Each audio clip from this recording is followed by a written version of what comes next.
ስለዚህ በጾም ወቅት መላካዊ ባህሪያችን የሚበረታበት በባህሪ የመላእክቱን ስራ እየሰራን የምንቆይበት ነው የጾም ወቅት። ታዲያ ቅዱስ ያሬድ ተቀበለና የማቴዎስን ወንጌል በደንብ ሲያበረጥ እንደ ግብዞች አትሁኑ፣ መጾም እንጀራ አለመብላት ብቻ አይደለም ማለት። እየሰማችሁ ነው?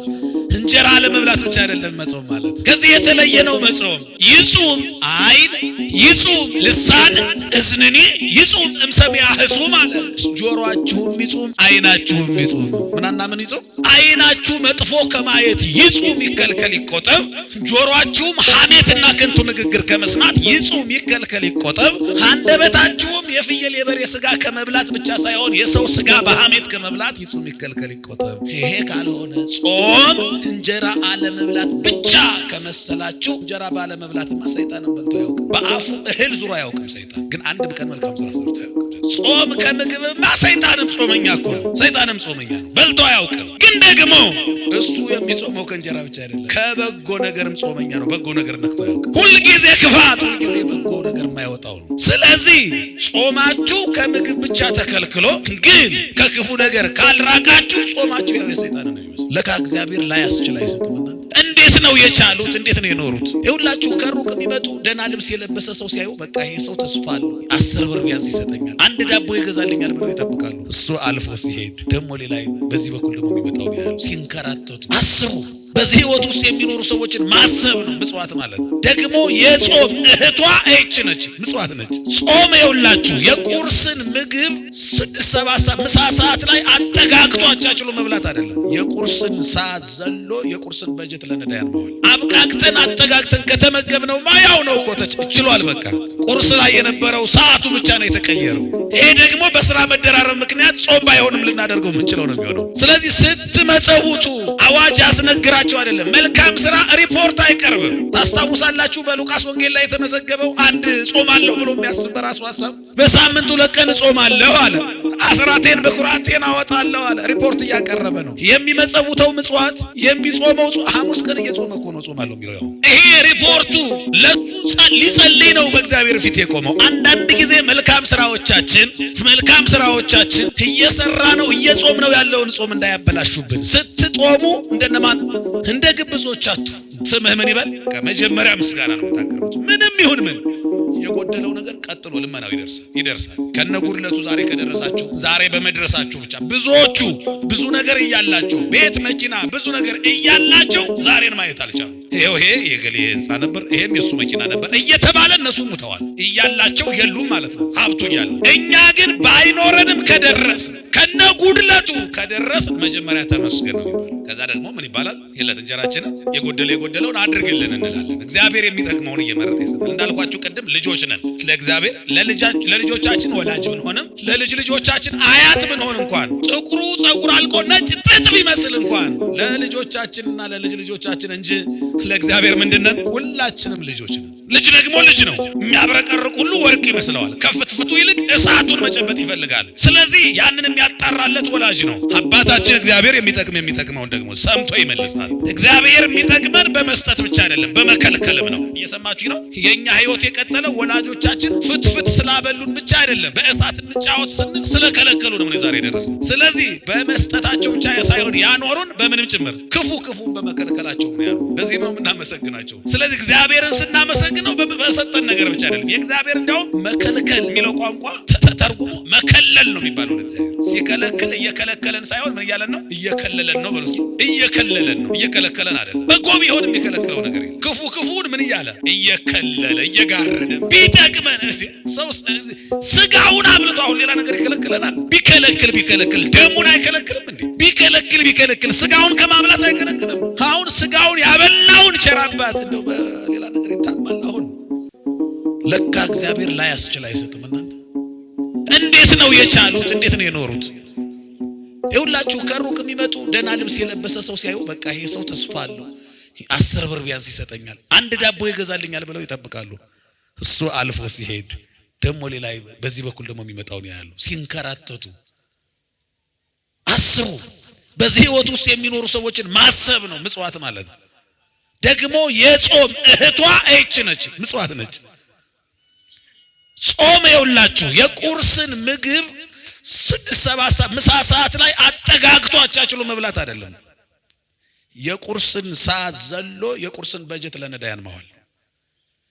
አብቃቅተን አጠጋግተን ከተመገብነው ማያው ነው እኮ ተችሏል። በቃ ቁርስ ላይ የነበረው ሰዓቱ ብቻ ነው የተቀየረው። ይሄ ደግሞ በስራ መደራረብ ምክንያት ጾም ባይሆንም ልናደርገው ምንችለው ነው የሚሆነው። ስለዚህ ስትመጸውቱ አዋጅ አስነግራቸው አይደለም። መልካም ስራ ሪፖርት አይቀርብም።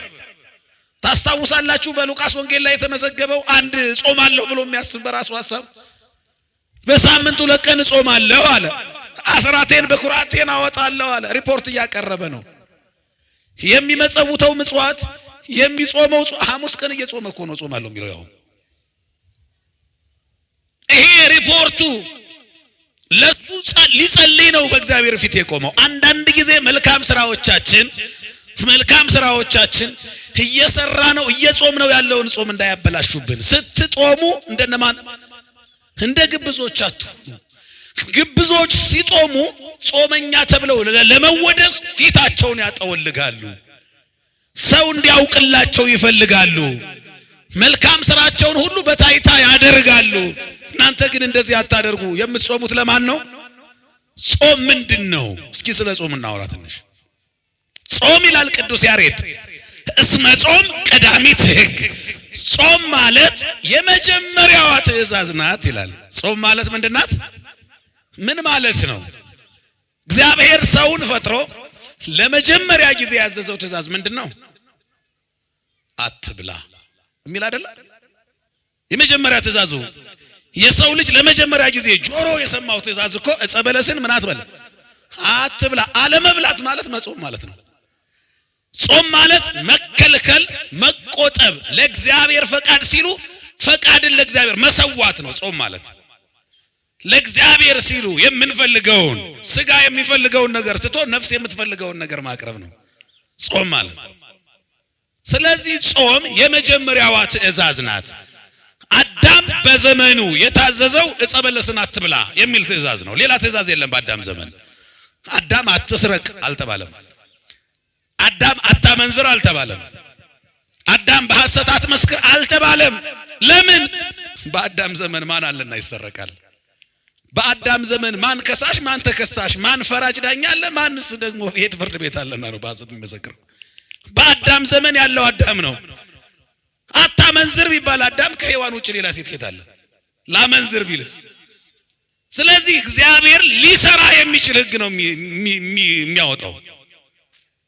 ያ ሕግ ደግሞ በዘመኑ እስኪ ለአምላኩ ምን ያህል ፍቅር አለው የሚለው አዳም የሚለካበት ዕፀ በለስን ምን አትበል አትብላ፣ ተከልከል፣ ተቆጠብ እያለው ነው። ሊቃውንቱ ሲተረጉሙት በሌላ ቋንቋ ጾም እያለው ነው ይላሉ።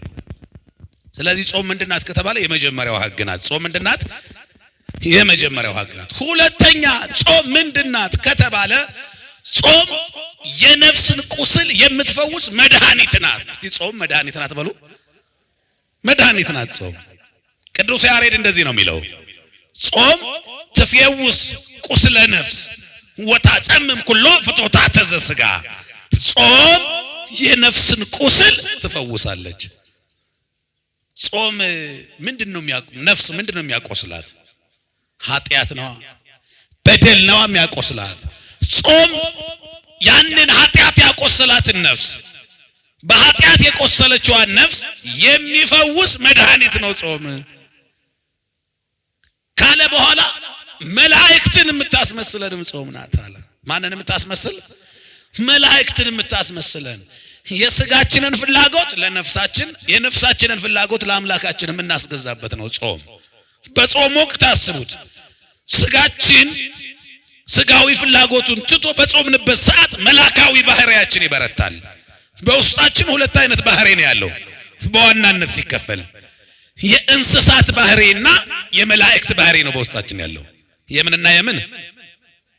የእንስሳትና የመላእክት። በስጋችን እንስሳትን እንመስላለን፣ በነፍሳችን መላእክትን እንመስላለን። በስጋችን እንስሳት ይበላሉ፣ ይጠጣሉ፣ ይወልዳሉ፣ ይሞታሉ። እኛም በስጋችን እንበላለን፣ እንጠጣለን፣ እንወልዳለን፣ እንሞታለን። በነፍሳችን መላእክትን እንመስላለን። መላእክት ረቂቃን ናቸው፣ ነፍሳችንም ረቂቅ ናት። መላእክት ዘላለማውያን ናቸው። ነፍሳችንም ዘላለማዊት ናት፣ ሕያዊት ናት። ስለዚህ በምንበላ በምንጠጣ ጊዜ እንስሳዊ ባህሪያችን ስጋችን ይበረታል። በምንጾም ጊዜ የእግዚአብሔርን ቃል በምንሰማ ጊዜ በምንዘምር በምናመሰግንበት ጊዜ ደግሞ መላእካዊ ባህሪያችን ይበረታል። ስለዚህ በጾም ወቅት መላእካዊ ባህሪያችን የሚበረታበት በባህሪ የመላእክቱን ሥራ እየሰራን የምንቆይበት ነው የጾም ወቅት። ታዲያ ቅዱስ ያሬድ ተቀበለና የማቴዎስን ወንጌል በደንብ ሲያበረጥ እንደ ግብዞች አትሁኑ፣ መጾም እንጀራ አለመብላት ብቻ አይደለም ማለት። እየሰማችሁ ነው? እንጀራ አለመብላት ብቻ አይደለም መጾም ማለት፣ ከዚህ የተለየ ነው መጾም። ይጹም አይን፣ ይጹም ልሳን፣ እዝንኒ ይጹም እምሰሚያ ህሱም አለ። ጆሮአችሁም ይጹም አይናችሁም ይጹም። ምንና ምን ይጹም? አይናችሁ መጥፎ ከማየት ይጹም ይከልከል ይቆጠብ። ጆሮአችሁም ሐሜትና ከንቱ ንግግር ከመስማት ይጹም ይከልከል ይቆጠብ። አንደበታችሁም የፍየል የበሬ ስጋ ከመብላት ብቻ ሳይሆን የሰው ስጋ በሐሜት ከመብላት ይጹም ይከልከል ይቆጠብ። ይሄ ካልሆነ ጾም እንጀራ አለመብላት ብቻ ከመሰላችሁ እንጀራ ባለመብላትማ ሰይጣንን በልቶ አያውቅም። በአፉ እህል ዙሮ አያውቅም ሰይጣን። ግን አንድም ቀን መልካም ስራ ሰርቶ አያውቅም። ደግሞ ጾም ከምግብማ ሰይጣንም ጾመኛ እኮ ነው። ሰይጣንም ጾመኛ ነው፣ በልቶ አያውቅም። ግን ደግሞ እሱ የሚጾመው ከእንጀራ ብቻ አይደለም፣ ከበጎ ነገርም ጾመኛ ነው። በጎ ነገር ነክቶ አያውቅም። ሁል ጊዜ ክፋት፣ ሁል ጊዜ በጎ ነገር የማይወጣው ነው። ስለዚህ ጾማችሁ ከምግብ ብቻ ተከልክሎ ግን ከክፉ ነገር ካልራቃችሁ ጾማችሁ ያው የሰይጣንን ነው የሚመስለው። ምንም የተለየ አይደለም። ጾማችሁ ተቀባይነት እንዲያገኝ እንደ ግብዞች አትሁኑ። የግብዞች ጾምን ጾም እንዳያደርገው፣ ጾሙ ተቀባይነት እንዳይኖረው ያደርጋል። ጾማችሁ የእናንተ ግን ተቀባይነት እንዲኖረው እንደ ግብዞች አትሁኑ። ሲጾሙ ይውላሉ፣ የጾማቸው መጨረሻ ላይ የፈቃደ ስጋቸውን ያደርጋሉ። እነሱ የሚጾሙት ሰዓት እስከሚደርስ ነው። ከኃጢአት ከምግብ ብቻ አይደለም፣ ከኃጢአትም ልክ ጾሙ ሲፈታ ወይም ሰዓት ሲደርስ አሁን የኃጢአትም ሰዓት የደረሰ ይመስላቸዋል። እንደዚህ አይነት ጾም የለም። አቂበ ሕዋሳት የሚባለው ጾም ቅድም ያልኳችሁ ይሄ ጆሮ ሐሜት ከመስማት አይናችሁ መጥፎ ከማየት ይሄ ጾም አለ። ቅበላም ፋሲካም የለውም። ለምሳሌ ስጋ መብላት ጾሙ ሲያልቅ ይፈቀዳል። ሐሜት መስማት ግን ጾሙ ሲፈታም አይፈቀድም። ይሄ ጾም የዘላለም ጾም ነው። በቃ አሁን ጾም ተፈቷልና ሐሜት ስሙ የሚባልበት ጊዜ የለም። ያኔም ጾም ነው ይሄ ጾም። ጆሮአችን መጥፎ ከመስማት፣ አይናችን ክፉ ከማየት፣ እግራችን ወደ ክፉ መንገድ ከመሄድ ይሄ ጾም የሁል ጊዜ ጾም ነው። እናንተ እንደዚህ ጾሙ። በዚህ ጾም ነው በረከት የሚገኘው። በዚህ ጾም ነው ኃጢአት ይቅር የሚባለው። ለምንድን ነው የምንጾመው ከተባለ ይውላችሁ፣ አንደኛ ኃጢአታችን ይቅር እንድንባል ነው የምንጾመው። ታስታውሳላችሁ የነነዌ ሰዎች በደልና ግፍ የበዛባት ያች ከተማ እግዚአብሔር ላጠፋት ነው ካለ በኋላ በነቢዩ ዮናስ በአንድ ቀን ስብከት ያ ሁሉ ሕዝብ ንስሐ ገባ፣ ጾመ ጸለየ፣ ተጸጸቱ፣ ንስሐ ገቡ። ወእምዝ ጾሙ ወጸለዩ። ከዚህም በኋላ የነነዌ ሰዎች የዮናስን ስብከት ሰምተው ጾሙ፣ ጸለዩ፣ ንስሐ ገቡ፣ እግዚአብሔርም ይቅር አላቸው ይላል። አሜን። በጾማችን እግዚአብሔር ይቅር ይበለን። ጾማችን ስርየት ምሕረት የሚያመጣ ያድርግልን። ሁለተኛ ይቅር እንድንባል ይሄንን ከጾም ቀጣዩ ምንድነው? በሰይጣንና በአጋንንት ላይ ስልጣን እንዲኖረን ነው የምንጾመው። ታስታውሳላችሁ በማርቆስ ወንጌል ምዕራፍ 9 ላይ አንድ ሰው ልጁ ታሞበት ይዞት ወደ ደቀ መዛሙርቱ ወደ ሐዋርያት ይዞት መጣ። ደቀ መዛሙርቱ ሊፈውሱት አልቻሉም። ከዚህም በኋላ ወደ ኢየሱስ ክርስቶስ ይዟቸው መጣ። ለምንድነው ያልቻሉት? ያኔ ገና ፍጹምነት ላይ ስላልደረሱ እነሱ ራሱ መንፈስ ቅዱስ ወርዶላቸው በመንፈስ ቅዱስ ስላልበረቱ ገና እያመነቱ የነበረበት ሰዓት ላይ ገና ወደ መበርታት ወደ ፍጹምነት እየሄዱ ያደጉ በመንፈሳዊ ሕይወት ባሉበት ሰዓት ስለነበረ ኢየሱስ ክርስቶስ ጋር ሲደርስ ፈወሰው። ከፈወሰው በኋላ ደቀ መዛሙርቱ እኛ ለምንድን ነው መፈወስ ያልቻልነው ብለው ሲጠይቁት እንዲህ አይነቱ ጋኔን አጋንንት ያለ ጾምና ያለ ጸሎት አይወጣም ማለት። ያለ ምንና ያለ ምን? ያለ ጾምና ያለ ጸሎት አይወጣም። ያለ ጸሎትና ያለ ጾም አይወጣም ማለት በጾምና በጸሎት ግን ምን ይላል ማለት ነው? ይወጣል ማለት ነው። ስለዚህ አጋንንትን ድል የምንነሳው በጾም በጸሎት ነው። ቤታችሁ ውስጥ በትዳራችሁ ላይ እሳት የነደደ ሁሉ ጊዜ ጭቅጭቅ፣ ሁሉ ጊዜ ንትርክ የበዛበት ወደ ቤት ስትገቡ ሰላም የምታጡበት መከራ የበዛበት ትዳር ከሆነባችሁ ያ ቋጠሮ ሊፈታ የሚችለው በጾም በጸሎት ነው። ያ እሳት የሚጠፋው በጾም በጸሎት ነው። ስለዚህ በቤታችሁ፣ በስራችሁ፣ በህይወታችሁ ሊከናወንላችሁ እንዲሳካላችሁ ስትፈልጉ እግዚአብሔርን መጠየቂያ መንገዱ ጾም ጸሎት ነው። በቃ እግዚአብሔር ሆይ አንተ ፍታኝ፣ አንተ አስተካክልልኝ፣ አከናውንልኝ፣ ይህንን ነገር ስራልኝ ብላችሁ ለእግዚአብሔር የምታቀርቡ ማመልከቻ ማቅረቢያው ነው ጾም ጸሎት። ስለዚህ በጾም በጸሎት በኩል ነው የችግር የሚፈታው። ብዙ ቅዱሳን ለቅድስና ክብር ሲበቁ እንደውም ቅዱስ ያሬድ እንደዚህ ነው የሚለው እስመ በጾም ይላል። በጾም ኤልያስ ወደ ሰማይ ያረገው ምድራዊውና ስጋዊው ኤልያስ ስጋ የለበሰው እንደ መልአክ ወደ ሰማይ ያረገው በጾም ነው አለ። በምንድን ነው? በጾም ነው። ክንፍ የሌለው መልአክ ነው የሚያደርገን ጾም ማለት ነው። አያችሁ፣ ክንፍ የሌለው መልአክ ምን ሆነበት ነው? ኤልያስ በጾም ወደ ሰማይ ያረገ አለ። ዳንኤልም የሚሰባብሩ አናብስት እንደ አሻንጉሊት የሆኑለት በጾም ነው አለ። ወዳንኤል ደህነ ማፋ አናብስት፣ ዳንኤልም ከአንበሳ አፍ ድኗል። በምን? በጾም። ሶስናም ከረበናት እጅ የዳነችው በጾም በጸሎት ነው።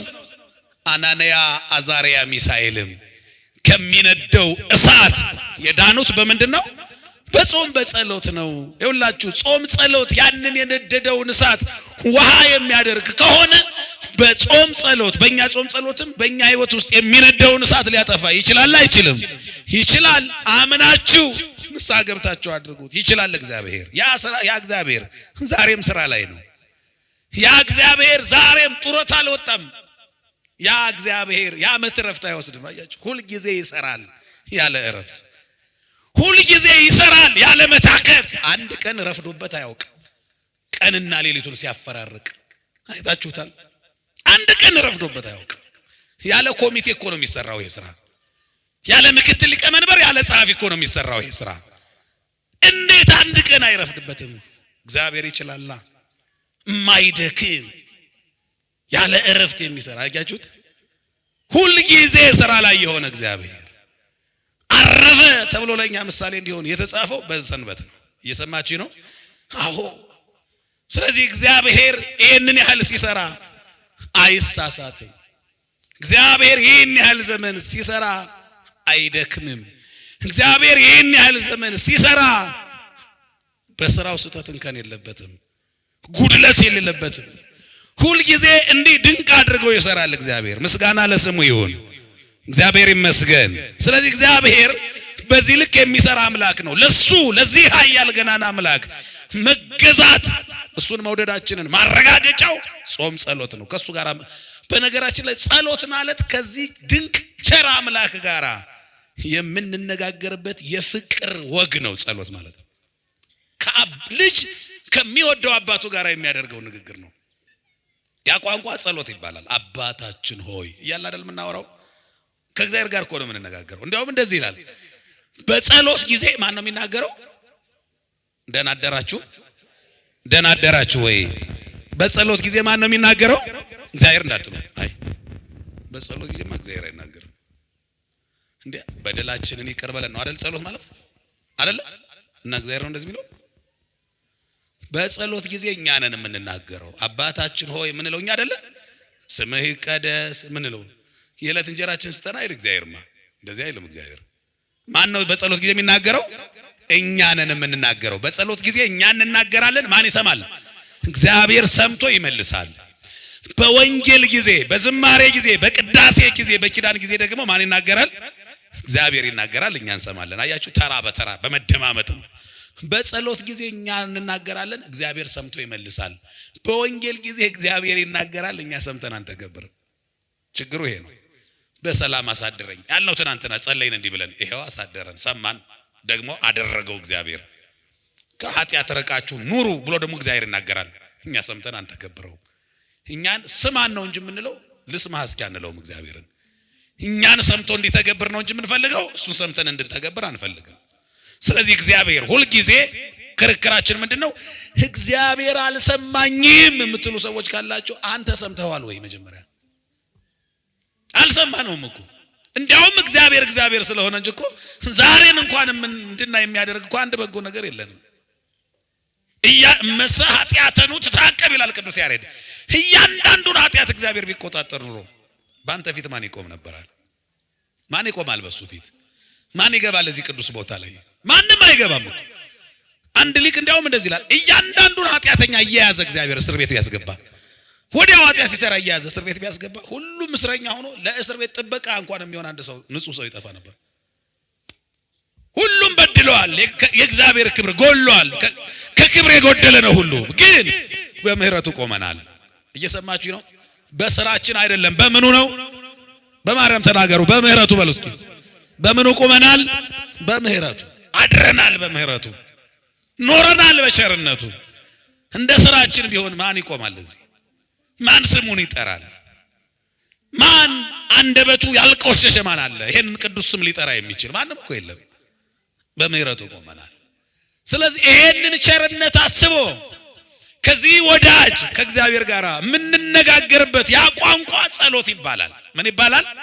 ጸሎት። በቃ የልጅ ንግግር ነው። በነገራችን ላይ ጸሎት ማለት የልጅ ንግግር ነው። ከአባቱ ጋር የሚያደርገው ንግግር ነው። የምታዩት ራሱ ሐሳቡን ስትመረምሩት በትክክልም የልጅ ሐሳብ ነው። ምናችን ነው የምንለው? አባ የሚለው ምንድነው? ልጅ አይደለ? ከዛ የዕለት እንጀራችንን ስጠን፣ በቃ እንጀራ ስጠን፣ እንጀራ። ይሄ ንግግር አሁን የልጅ ንግግር አይደለ? እንደው አንድ ጓደኛዬ ልጅ አለችና አባታችን ሆይ ነው ያስተምራታል። ሲያስተምራት አባታችን ሆይ ብላ ምትልና የዕለት እንጀራችን ጋር ስትደርስ ስጠን ብላ ነው የምትጸልየው። በቃ ነው። አያችሁ፣ እኛ ትንሽ ከሷ በሆነ አንድ እርምጃ የተወሰነ ነገር አልፈን ነው እንጂ ያው እኮ ነው ንግግራችን። በልጅኛ ያው እንጀራ ነው አይደል? አድገን ትንሽ ቀይረ ነው። ስለዚህ ንግግራችን የልጅ ንግግር ነው። ይሄን ስጠን፣ ይሄን አርግልን፣ እንዲህ ነው በቃ።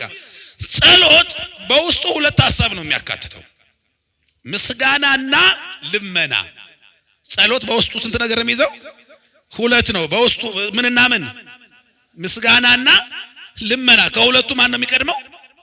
ምስጋናው ነው የሚቀድም። እንደመጣችሁ ልመና ጋር እንዳትገቡ፣ እንደመጣችሁ ብሶት ጋር እንዳትገቡ። እናንተስ በምትጸልዩ ጊዜ እንዲህ ብላችሁ ጸልዩ። እንዴት? አባታችን ሆይ በሰማያት የምትኖር ስምህ ምን ይበል? ሁላችሁ ተናገሩ በመብራን። ስምህ ምን ይበል? ስምህ ይቀደስ። ይሄ ነው ምስጋናው። አያችሁ፣ ስምህ ይቀደስ፣ ይክበር፣ ይንገስ፣ ይወደስ፣ ከፍ ይበል ማለት ነው ምስጋናው። ይሄ ይቀድማል። ከዚያ የዕለት እንጀራችንን በደላችንን ወደ ፈተና ከክፉ ሁሉ። ይሄ ደግሞ ልመናው ነው። መጀመሪያ ምስጋና ይቀርባል፣ ከዚያ ልመና ይቀርባል። ጸሎት በውስጡ ራስ ወዳድነትን አያካትትም። አንድ ሰው ለብቻው ቆሞ እየለመነ እንጀራዬን ስጠኝ አይልም፣ ቢልም አይመለስም። ራስ ወዳድነት ክርስትና አይፈቅድም። አንድ ሰው ለጸሎት ሲቆም ሌላ ነፍስ አዝሎ ነው የሚቆመው። እኔ ብቻዬን ልብላ አይልም። አያችሁ ኦርቶዶክሳዊነት። የዕለት እንጀራችንን እኔን ስትመግበኝ ወዳጄን መግበው ማለት እኮ ነው። ለብቻዬ አልብላ፣ ለብቻዬ የማትስጠኝ አብረህ መግበን። በደላችንን ምን በል? እኔን ይቅር ስትል ሌሎቹንም ማር እኮ ነው። አያችሁ፣ ምልጃ በምልጃ የተቀመመ ነው። ለሌሎቹ በማሰብ፣ ለሌሎቹ በመራራት፣ ለሌሎቹ በጎ ነገር በማድረግ የተቃኘ ነው ጸሎት። ጸሎት እንዲህ ሲሆን ነው መልስ የሚያገኘው። ለጸሎት መጥታችሁ ስትቆሙ መጀመሪያ ዛሬ ከነጉድለቱ ዛሬ ደርሳችኋል አይደለ? ከነጉድለቱ ብዙ የተመሰቃቀለ ነገር ሊኖር ይችላል። ከነክፋቱ፣ ከነጉድለቱ፣ ከነጣጣው ዛሬ ደርሳችኋል። ስለዚህ መጀመሪያ መጣችሁ ዛሬ በመድረሳችሁ ስምህ ምን ይበል? በቃ መጀመሪያ ምስጋና ነው የምታቀርቡት። ምንም ይሁን ምን የጎደለው ነገር ቀጥሎ ልመናው ይደርሳል። ከነጉድለቱ ዛሬ ከደረሳችሁ ዛሬ በመድረሳችሁ ብቻ ብዙዎቹ ብዙ ነገር እያላቸው ቤት መኪና ብዙ ነገር እያላቸው ዛሬን ማየት አልቻሉ።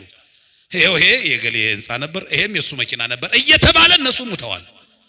እያላቸው የሉም ማለት ነው ሀብቱ እያለ። እኛ ግን ባይኖረንም ከደረስን ከነጉድለቱ ከደረስን መጀመሪያ ተመስገን ነው የሚባለው። ከዛ ደግሞ ምን ይባላል? የዕለት እንጀራችንን የጎደለውን አድርግልን እንላለን። እግዚአብሔር የሚጠቅመውን እየመረጠ ይሰጣል። እንዳልኳችሁ ቅድም ልጆች ነን ለእግዚአብሔር። ለልጆቻችን ወላጅ ብንሆንም ለልጅ ልጆቻችን አያት ብንሆን እንኳን ጥቁሩ ጸጉር አልቆ ነጭ ጥጥ ቢመስል እንኳን ለልጆቻችንና ለልጅ ልጆቻችን እንጂ ለእግዚአብሔር ምንድነን?